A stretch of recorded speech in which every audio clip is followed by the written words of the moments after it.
Right சகோதரர்கள் right சகோதரர்கள் Wilbur 1867 முதல் 1912 வரை மற்றும் ஆர்வில் 1871 முதல் 1948 வரை அமெரிக்க கண்டுபிடிப்பாளர்கள் மற்றும் விமான போக்குவரத்து முன்னோடிகள் ஆவர். அவர்கள் டிசம்பர் 17, 1903 அன்று வட கரோலினாவின் கிட்டி ஹாக்கில் ஒரு இயங்கும் விமானத்தின் முதல் தொடர்ச்சியான கட்டுப்படுத்தப்பட்ட விமான பயணத்தை அடைந்தனர்.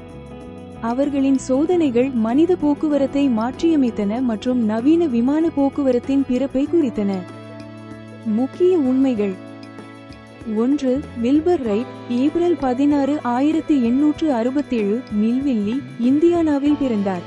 மே 30, 1912 டேட்டன், ஓஹியோவில் இறந்தார்.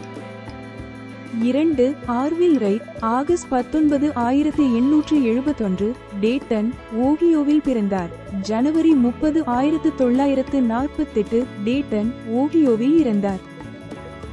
3. முதல் விமான பயணம் 120 அடி தூரம் 12 வினாடிகளில் டிசம்பர் 17, 1903.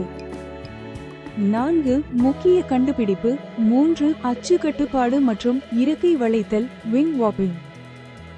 மற்றும் 5. மரபு ரைட் நிறுவனத்தின் நிறுவனர்கள் மற்றும் நவீன விமான போக்குவரத்தின் தந்தையர்கள் என்று கருதப்படுகின்றனர்.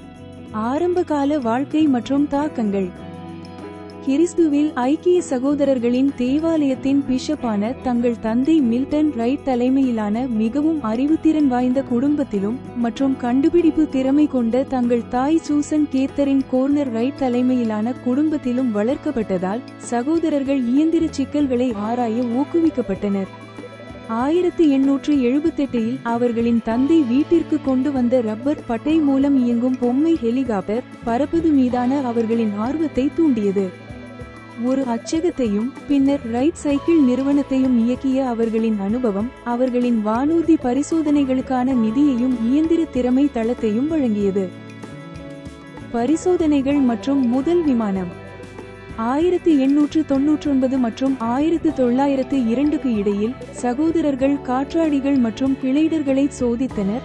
இறக்கை வளைத்தல் விங் வாப்பிங் மற்றும் நகரக்கூடிய திசை காட்டி மூவபிள் ரடர் மூலம் கட்டுப்பாட்டை உருவாக்கினர். இறக்கையின் வடிவமைப்பை செம்மைப்படுத்த தங்கள் டேட்டன் சைக்கிள் கடையில் விரிவான காற்று சுரங்கப்பாதை சோதனைகளை நடத்தினர்.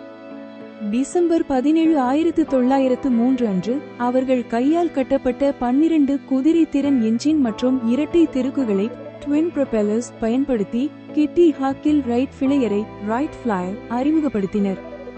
ஓவல் முதல் 12 வினாடி விமானத்தை இயக்கினார். அந்த நாளில் வில்பரின் கடைசி விமானம் 59 வினாடிகள் நீடித்தது மற்றும் 852 அடி தூரத்தை கடந்தது. வளர்ச்சி மற்றும் அங்கீகாரம். 1905ஆம் ஆண்டளவில் அவர்களின் மேம்படுத்தப்பட்ட ஃபிளையர் 3 நிலைத்த சூழ்ச்சி செய்யக்கூடிய விமான பயணத்தை அடைந்தது. இதுவே நடைமுறைக்குரிய முதல் விமானமாகும்.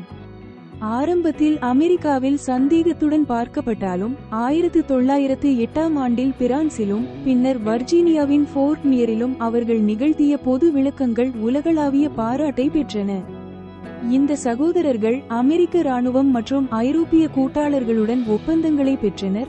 வணிக ரீதியாக விமானங்களை தயாரிக்க 1909இல் ரைட் நிறுவனத்தை உருவாக்கினர். மரபு மற்றும் பிந்தைய ஆண்டுகள். 1912இல் டைபாய்டு காய்ச்சலால் வில்பர் இறந்த பிறகு ஆர்வில் நிறுவனத்தை நிர்வகித்து பின்னர் ரைட் நிறுவனத்தை 1915 விற்றார். அவர் நாசாவின் முன்னோடியான தேசிய விமான போக்குவரத்து ஆலோசனை குழுவில் தீவிரமாக இருந்தார். கட்டுப்பாடு உந்துவிசை மற்றும் காற்றோட்ட இயக்கவியல் ஆகியவற்றில் அவர்களின் கண்டுபிடிப்புகள் அனைத்து இயந்திரமயமாக்கப்பட்ட விமான பயணங்களுக்கும் அடிப்படையாக அமைகின்றன. அசல் 1903 ஃபிளையர் விமான போக்குவரத்து சகாப்தத்தின் விடியலை குறிக்கும் வகையில் வாஷிங்டன் டிசியில் உள்ள ஸ்மித்சோனியன் தேசிய விமான மற்றும் விண்வெளி அருங்காட்சியகத்தில் வைக்கப்பட்டுள்ளது.